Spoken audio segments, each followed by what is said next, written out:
बच्चों, आज का टॉपिक है मौर्य वंश के शासक। बच्चों, कल मैंने आपको मौर्य वंश के जानकारी प्राप्त करने के स्रोत के विषय में बताया था। आज मैं आपको मौर्य वंश, जिसने भारत के इतिहास में पहली बार पूरे भारत में राजनीतिक एकता स्थापित करने का सफल प्रयास किया, उन शासकों के विषय में बताऊंगी।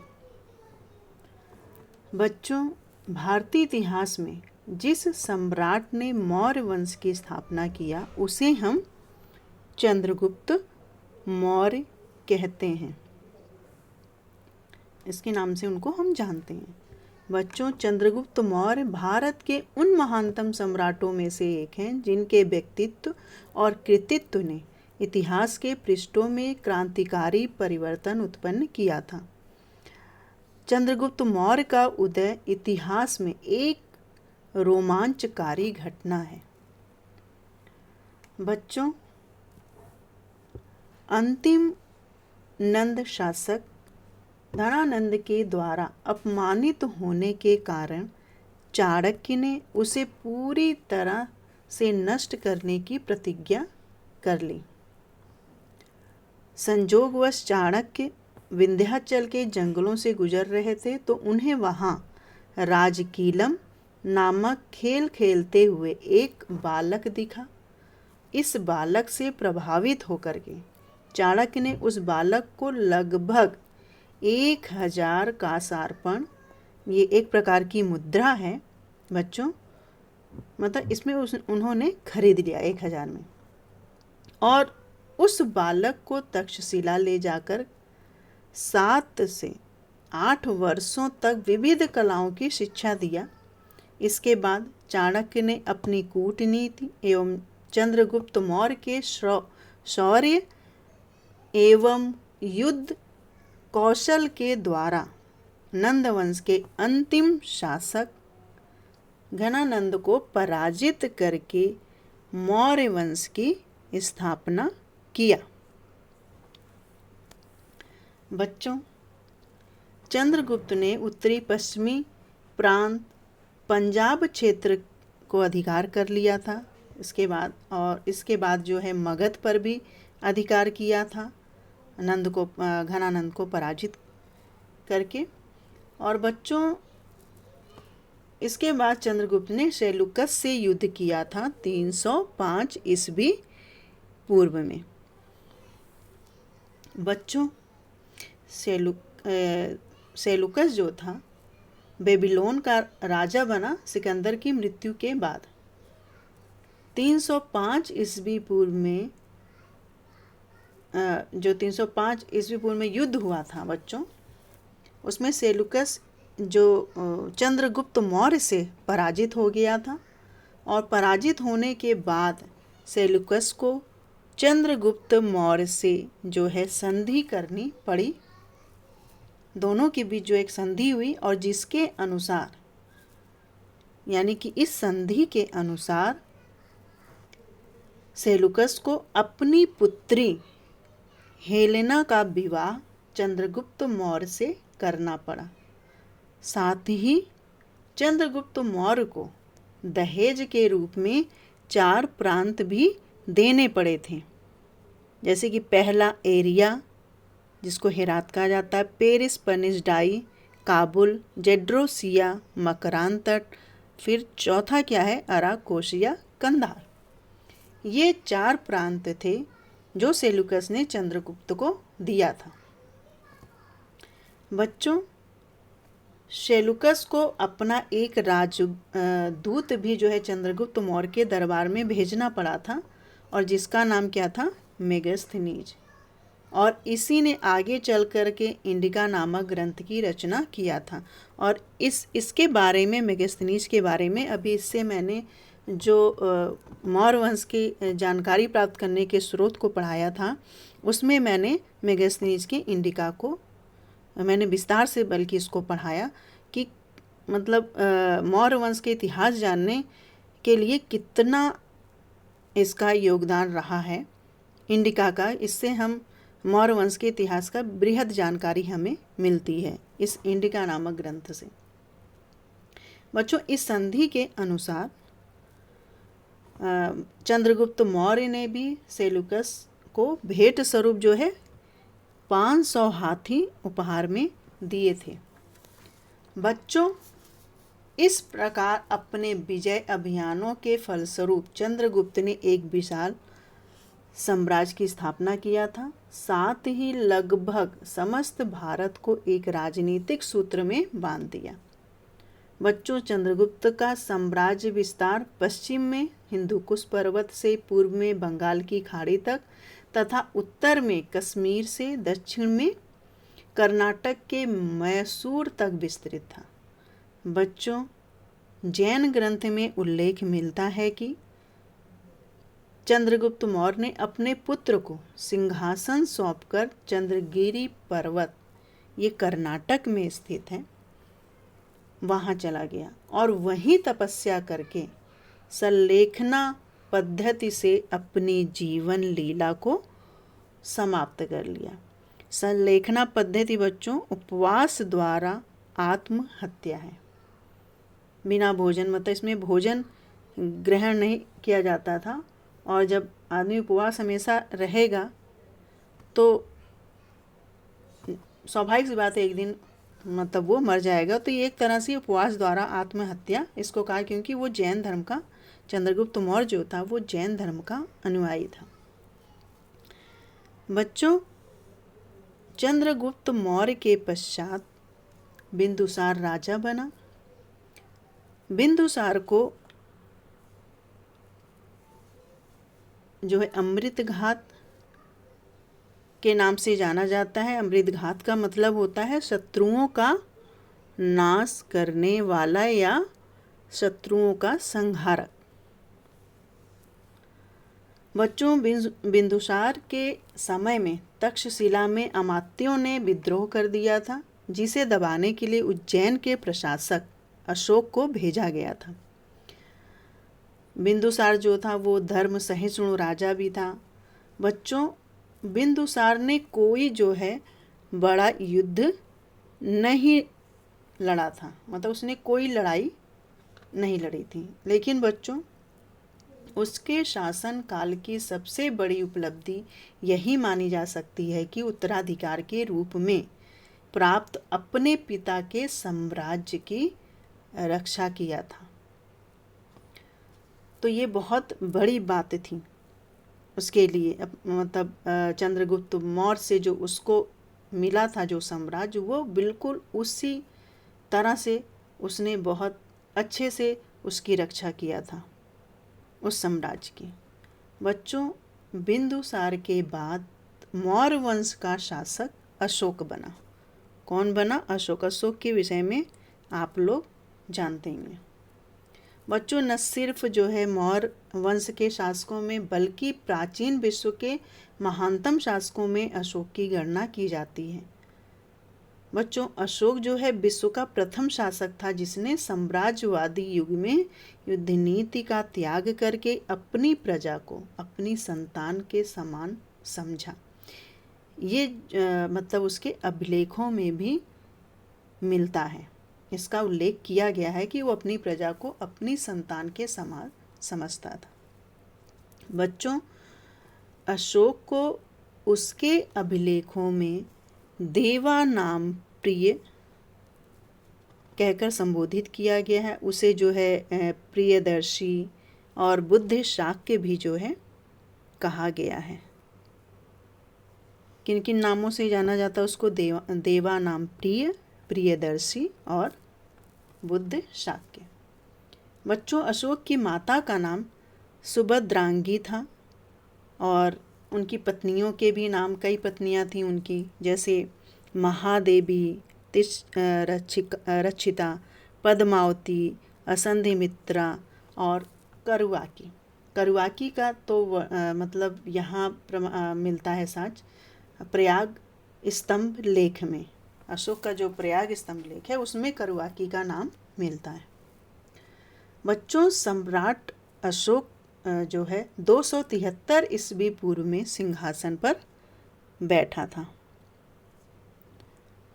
किंतु उसका जो राज्याभिषेक था वो 269 ईस्वी में हुआ था, यानी कि लगभग 4 वर्ष पश्चात जो है 269 ईसा पूर्व में उसका जो राज्याभिषेक किया गया था। बच्चों, बौद्ध ग्रंथ में उल्लेख मिलता है कि उसने अपने 99 भाइयों की हत्या करके सिंहासन प्राप्त किया था, परंतु ये बातें सत्य नहीं है, क्योंकि अशोक के शिलालेख में उसके जीवित भाइयों एवं परिवारों का उल्लेख मिलता है। बच्चों, अशोक के जीवन काल की जो सबसे बड़ी घटना उसके द्वारा की गई कलिंग विजय है,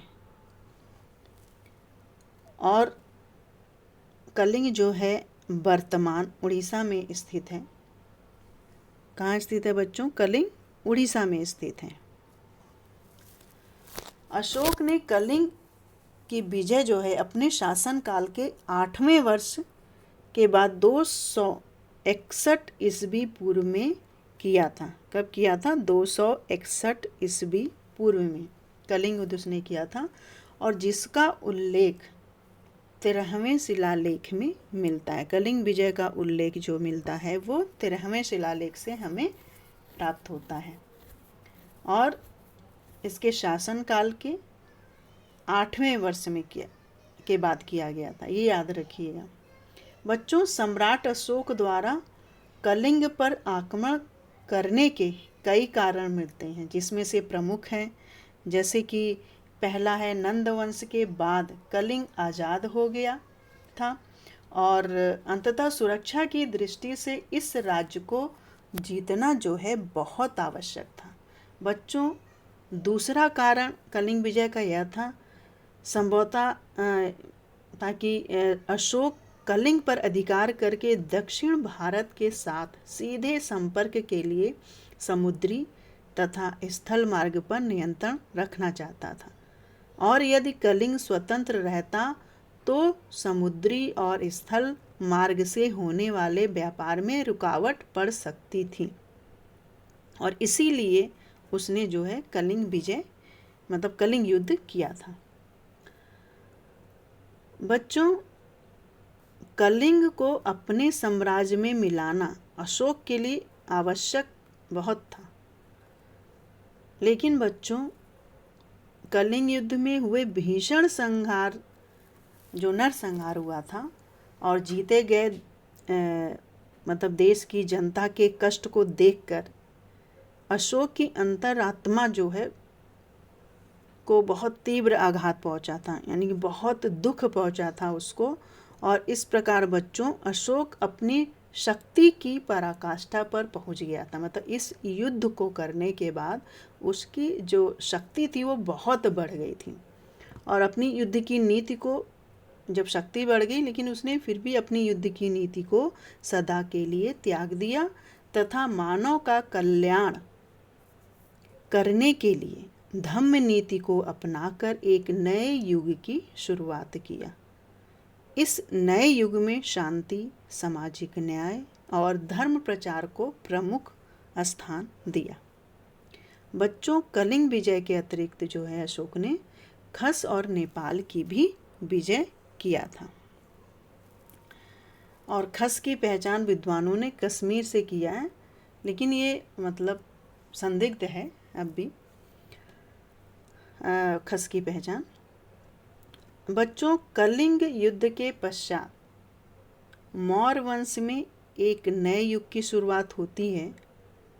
अपने प्रजा के नैतिक उत्थान के लिए जो है अशोक ने जिन विचारों की संहिता प्रस्तुत किया था उसे उसके अभिलेखों में धम्म कहा गया है। मैंने यहाँ पे जो है इसको लिख भी दिया है कि अपने प्रजा के नैतिक उत्थान के लिए अशोक ने जिन विचारों की संहिता प्रस्तुत किया उसे उसके अभिलेखों में क्या कहा जाता है? धम्म कहा जाता है। बच्चों, अशोक अपने दूसरे स्तंभ लेख में जो है खुद मतलब प्रश्न करता है, पूछता है कि कियम चू धम्मे, कियम चू धम्मे कि अर्थात धम्म क्या है। वो जो है एक जिज्ञासु की भांति जो है वो पूछता है कि कियम चू धम्मे यानी कि धम्म क्या है। और फिर उसके बाद जो है वो दूसरे एवं 7वें स्तंभ लेख में मतलब इसका जवाब देता है, स्वयं ही जवाब देता है कि अपा सिनवे बहु कयाने दया दाने सचे सोचे माददे साधवे च। मतलब ये उसने अपने दूसरे और 7वें स्तंभ लेख में वो कहता है।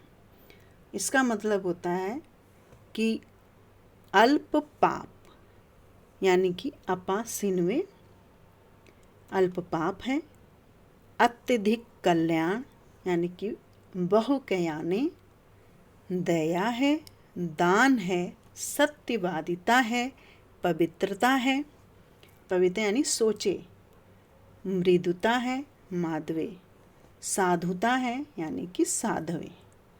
ये सारी चीज़ें वो धम्म क्या है, तो उसके जवाब में उसने ये बातें कही हैं कि अल्प पाप है, अत्यधिक कल्याण है, दया है, दान है, सत्यवादिता है, पवित्रता है, मृदुता है, साधुता है और साधुता।